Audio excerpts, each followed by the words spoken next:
Pemirsa pasar Sampi Ring Beringkit menguitani ketutup ajebos untuk namakin pengelala penyakit mulut dan kuku PMK Ring Bali.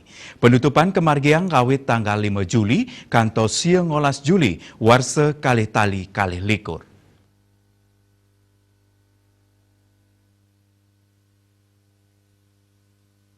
Direktur Utama Perumda Pasar Mangu Giris Dana MGS Badung, Imade Sukantra Matutang, ring penutupan ajebos Pasar Sampi Pasar Hewan Beringkit. Rumasuk taler ngewang deang, transaksi ternak mekadi kambing mewah kebo. Pemargin puniki kelaksanayang, ring sejeroning nambakin pengelala PMK. Penutupan inucap taler anut ring instruksi saking Pemkap Badung, ngelintangin surat nomor 544 Sata Pitung Dasepat BPBD, war sekali tali kali likur, indik lockdown sementara transaksi sapi Pasar Hewan Beringkit.